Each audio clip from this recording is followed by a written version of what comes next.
today I've got a very special guest that is going to share with us how to get air test on a passive house. So, quick introduction about yourself, George. What do you do? How long have you been in business? Yeah, so I'm George, I run Building Compliance Testing Limited, based in Malden.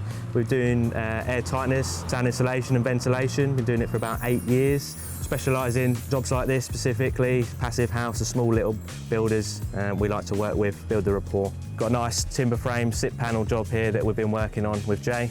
Thanks for that intro, George, and I'm glad you part of our power team and helping us with, achieving the passive standard that we need.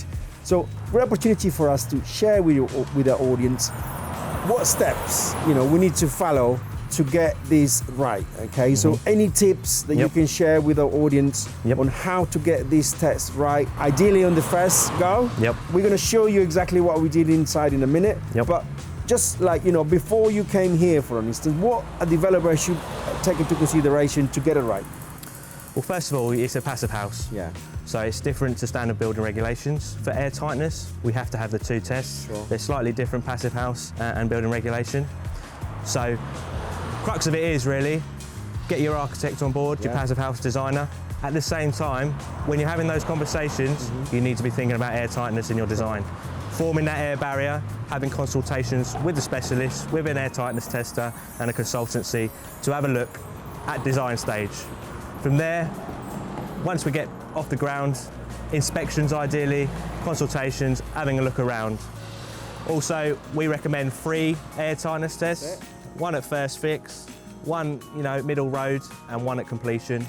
1 at completion, we'll need to do a passive house test and of course your building regulation test as well to get your SAP calculation signed off for you and get your EPC. So for that means, guys, when you're doing your design, you need to appoint a competent architect that has got experience in passive houses, because there's layers and layers and layers that need to be designed and approved by an approved architect to get it right. Correct. Because if you imagine this property is like an aircraft, isn't it?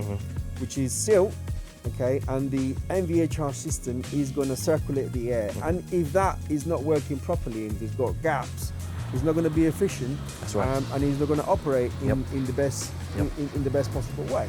Could you just share with us what test? You mentioned 3 tests. So what sort of tests do you do in phase 1, phase 2 and phase 3?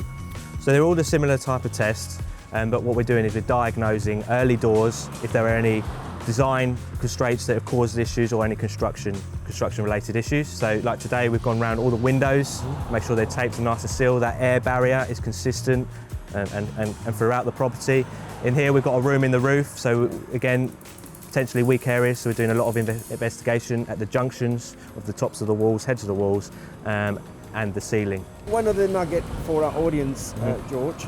So let's say we fail the test, okay? What do you do to remediate that, or how do you, first of all, how do you identify the air leaks in the property? What do we do?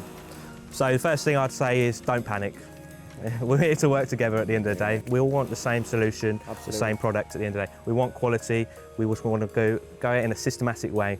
So like we have today, we're going around every single area, being methodical about it.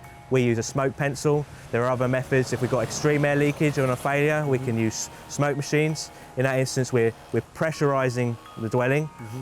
Roughly is about 50 pascals, and we're using the smoke pencil because the air is being pushed out of any air leakage, any infiltration there, so we can physically see, pinpoint areas of weakness that we can address. Either that would be more membrane tape, mastic, which we don't like to use, but needs must sometimes, just to remedy it, and obviously make good before we move on to that next step we talk of, and then obviously at completion, whereby your dry lining, all your finishings are in, and by that time we're not gonna be able to make good appropriately.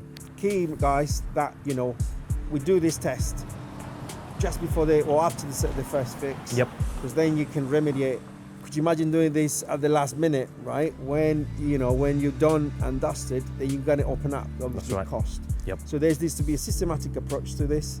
We're going to do another 2 tests in the next few weeks, and hopefully we'll get there. I'm pretty sure we will get there because we have been following the book. We've done everything that our architect has told us to do. We have complied with all the construction drawing and specification, so there's not room for error as such. We're just learning here. So one last tip, George, on how to get it right. How to get these tests right for our audience. Ultimately, it depends on your construction type. Here we're SIP, so obviously we're a jigsaw puzzle. Yeah. So it's those junctions of that jigsaw puzzle. Here, typically, floor level, that junction with your floor, and at roof level. Okay. So there, it's just before you go any further, make sure your membranes are there, your taping, etc., and your air tightness layer is there. If in doubt, just give us a call, and we can always pop down, do an inspection, do a pre-test. We use a blower door system. We can pressurise, we can set up within about half an hour. It's better to do a test, have a look, get a result, rather than carry on, go through, and at the end of the job, it'll be a lot more difficult and a lot more stress on both of us to get it right. It will be more expensive to do it. And the commercial side. Planning, isn't it? Always. Get it right. So, George, roughly just to give you an idea of cost, a project like a single unit dwelling like this, or multiple dwellings. Yep. What would be the cost of something like this for our audience? Okay, so the price can go as far as low as £45 per unit.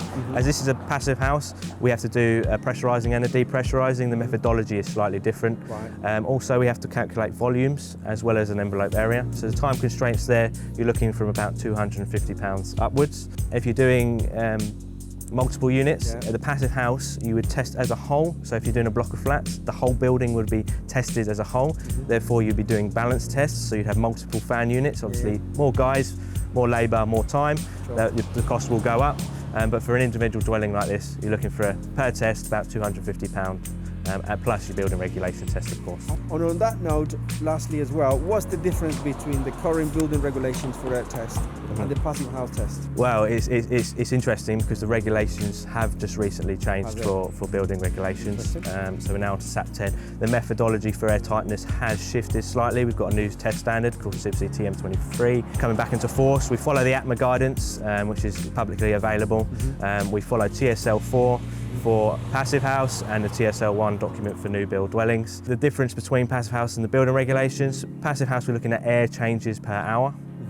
First we have to calculate the conditioned volume area, whereas an air tightness test for building regulations is looking at the envelope area. Right. And we're doing metres cubed per hour, metres squared, and that will go towards your EPC, your SAP. Right.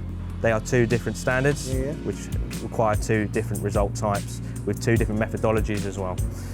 So that's why they're slightly different, and we have to do two separate tests. And obviously, with the passive house, we have to do a pressurised test and a depressurised test. It is recommended now for new build SAP as well, but it's not a requirement as of yet. Right, what's the difference between one and the other, the pressurised and depressurised test? It all depends, especially on here, it's quite a sensitive fabric. We've got membranes, they may react slightly different to a pressurising and depressurising test, so therefore we just have to look at how they react, and obviously we take an average of those two results. George, it's been a pleasure having you in our channel. Thanks ever so much for coming. Much. So for our audience, where can they reach you and how can they get hold of you? Google is always a good place. Building compliance testing. We're on social media, Instagram, build_comply, LinkedIn, and all the rest of them as well. Our email address is contact@buildingcompliancetesting.com. Thanks ever so much, guys, for watching this video today. Please do not forget to subscribe to our channel. We love sharing the love with you. So please subscribe and give us a like.